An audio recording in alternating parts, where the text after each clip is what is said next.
Ei, bora falar de história?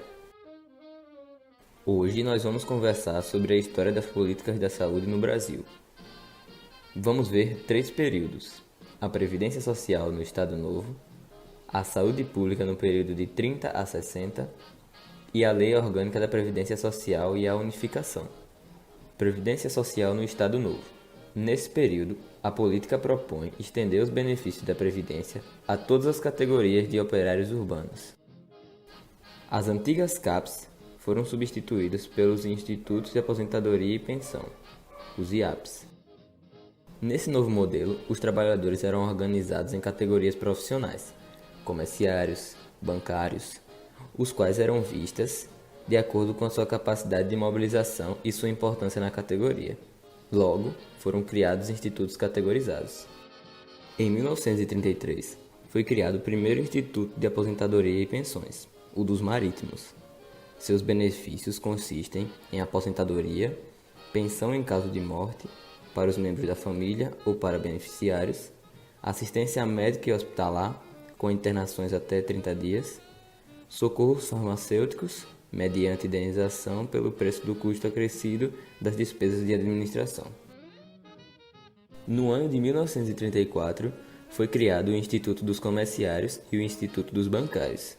Em 36, surgiu o Instituto dos Industriários e o Instituto dos Estivadores e Transportadores surgiu no ano de 1938. Os IAPs, Institutos de Aposentadoria e Pensão, não se atém somente ao controle social, mas também como um aliado importante no desenvolvimento econômico deste período, através do regime de capitalização. Mesmo com a crise dos institutos, com novos mecanismos captadores de investimento, fizeram da Previdência Social um instrumento de ação político-eleitoral nos governos populistas de 1950 a 1964, especialmente por vincular-se ao Partido Trabalhista Brasileiro e à fase do pelenguismo sindical. Vale ressaltar que, até o final dos anos 50, a assistência médica previdenciária não era foco no sistema vigente, o que não assegurava aos segurados a saúde, sendo conquistada por meio de reivindicações. Logo, na segunda metade da década de 50, foi criado o Serviço de Assistência Médica Domiciliar e de Urgência, advindo da aceleração da urbanização e do crescimento do assalariamento de parcelas da população. E quanto à saúde, o que rolou entre as décadas de 30 e 60?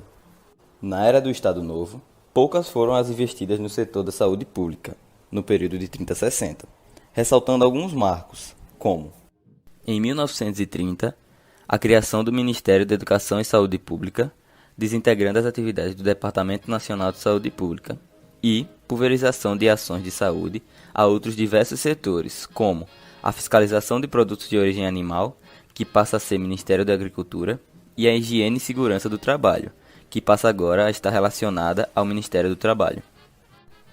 Já em 1941, instituiu-se a Reforma Barros Barreto, em que se destacavam algumas ações, como a divisão da organização sanitária, a criação de órgãos executivos de ação direta contra epidemias, malária, febre amarela, a peste, o fortalecimento do Instituto Oswaldo Cruz e os destaques aos programas de abastecimento de água, construção de esgotos e atenção aos problemas de doenças degenerativas e mentais, mesmo com todos os contras que a história mostra em relação às medidas manicomiais tomadas nessa época.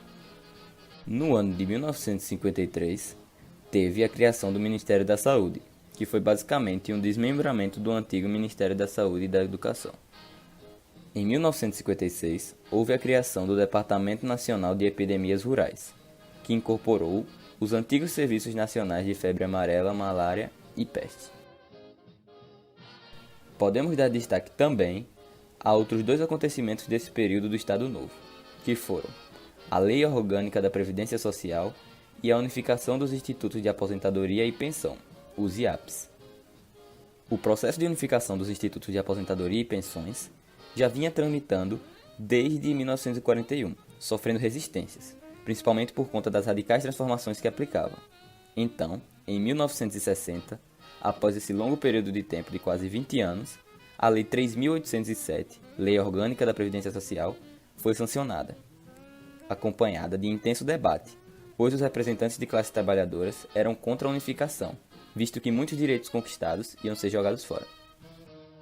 A Lei 3.807 veio a estabelecer a unificação do regime geral da Previdência Social, destinado a abranger todos os trabalhadores sujeitos ao regime da CLT, excluindo servidores públicos e de autarquias e quem tivesse regimes próprios de previdência, assim como empregados domésticos e trabalhadores rurais, que nesse último exemplo só viriam a ser incorporados ao sistema 3 anos mais tarde, quando foi promulgada a Lei 4.214, que instituiu o Fundo de Assistência ao Trabalhador Rural. Quanto ao processo de unificação, ele avançou com o Movimento Revolucionário de 64, que promoveu uma intervenção generalizada em todos os IAPs, onde houve substituição dos conselhos administrativos por juntas interventoras, que foram nomeadas pelo governo revolucionário. A unificação se consolidou no ano de 1967. Obrigado pela atenção. Se você gostou do que aprendeu, deixe seu like, se inscreve no canal e ative o sininho. E até o próximo vídeo. Valeu!